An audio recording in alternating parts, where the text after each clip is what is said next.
بسم اللہ الرحمن الرحیم۔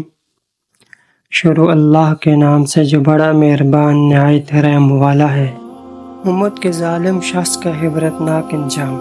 میرے نزدیک عزیز ترین چیز خون ریزی ہے۔ یہ جملہ حجاج بن یوسف کہا کرتا تھا۔ وہ ظلم کرنے میں بہت مشہور ہوا۔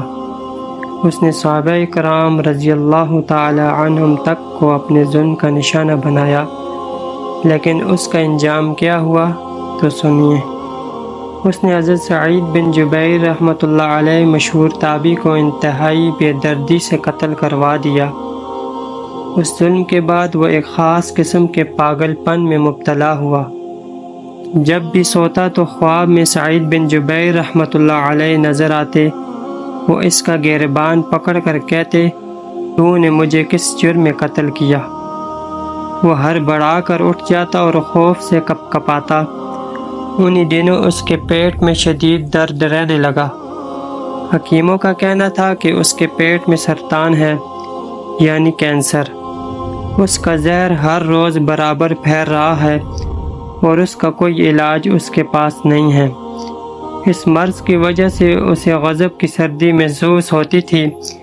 انگیٹھی کو اس قدر قریب کر لیتا تھا کہ کھال جلنے لگتی تھی، لیکن سردی کا احساس پھر بھی کم نہیں ہوتا تھا۔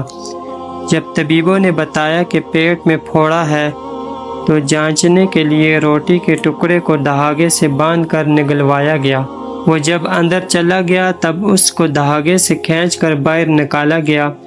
ٹکڑا کیڑوں سے بڑا ہوا تھا۔ آخر مرض ناقابل علاج قرار دیا گیا۔ اس نے خواجہ حسن بصری رحمۃ اللہ علیہ کو بلایا اور ان کے سامنے رونے لگا۔ خوب گڑگڑایا کہ دعا کریں۔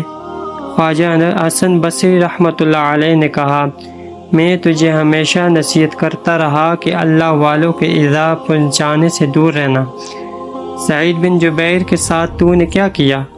یہ سب اسی کا بدلہ ہے، اب بھگت۔ آخر حجاج مر گیا۔ خواب میں کسی نے اسے دیکھا تو کہنے لگا، سعید کے بدلے میں مجھے مسلسل قتل کیا جا رہا ہے۔ بار بار قتل ہوتا ہوں پھر زندہ کیا جاتا ہوں۔ یہ ہوتا ہے ظالموں کا انجام جب اللہ تعالیٰ کی لاٹھی چلتی ہے۔ تو اللہ تعالیٰ ایسے ظالموں کو کیسے سزا دیتا ہے؟